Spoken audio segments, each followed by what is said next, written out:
කුරුස TV යාඥාවේ මහිමෙන් දේව වචනය.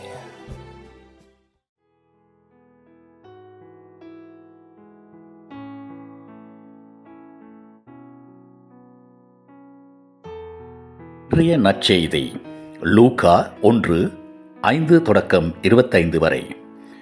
யூதேயா தேசத்தின் ராஜாவாகிய ஏரோதின் நாட்களில் அபியா என்னும் ஆசாரிய வகுப்பில் சக்கரியா என்னும் பெயர் கொண்ட ஆசாரியன் ஒருவன் இருந்தான். அவன் மனைவி ஆரோனுடைய மகள்களில் ஒருத்தி.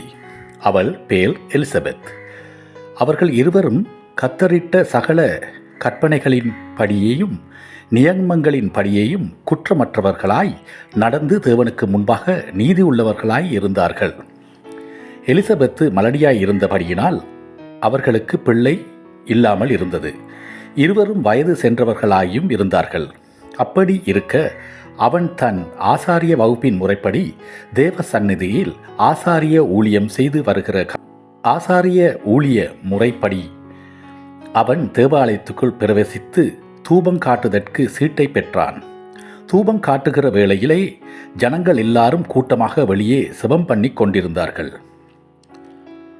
கர்த்தருடைய தூதன் ஒருவன் தூப பீடத்தின் வலது பக்கத்திலே நின்று அவனுக்கு தரிசனமானான்.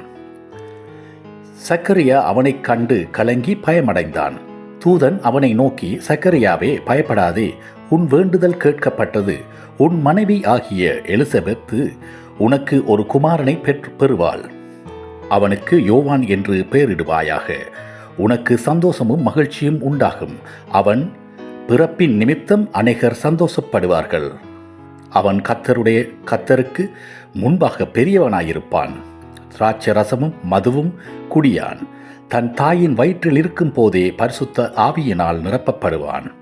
அவன் இஸ்ரேல் சந்ததியாரில் அநேகரை அவர்கள் தேவனாகிய கர்த்தருக்கு திருப்புவான்.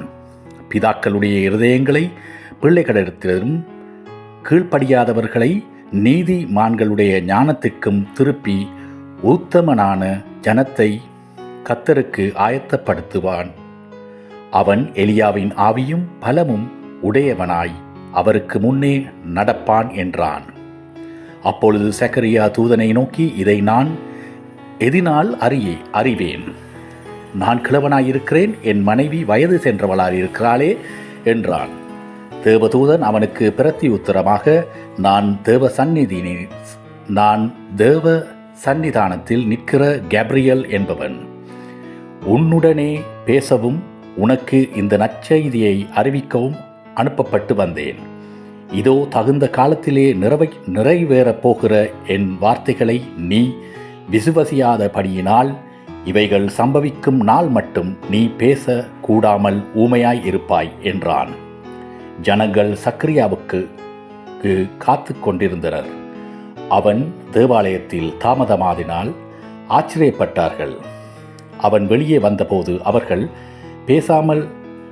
பேசாமல் இருந்த சக்கரியாவை பார்த்து ஆச்சரியப்பட்டார்கள். அதனாலே தேவாலயத்தில் ஒரு தரிசனத்தை கண்டு கொண்டான் என்று அறிந்தார்கள். அவனும் அவர்களுக்கு சைகை காட்டி ஊமையாய் இருந்தான். அவனுடைய ஊழியத்தின் நாட்கள் நிறைவேறின உடனே தன் வீட்டுக்கு போனான்.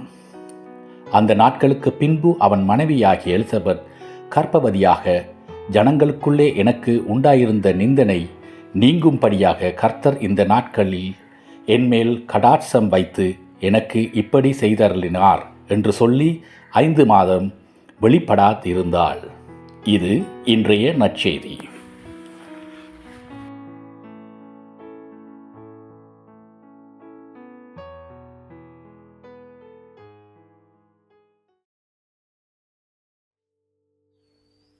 කුරුස TV අප සමග එකතු වන්න. දෙය වහන්සේගේ දේ වචනය තව තවත් ඉදිරියට ගෙන යන්නට අපව සබස්ක්‍රයිබ් කර ඔබත් මේ කොටස්කරකු වන්න. ජේසු පීටයි.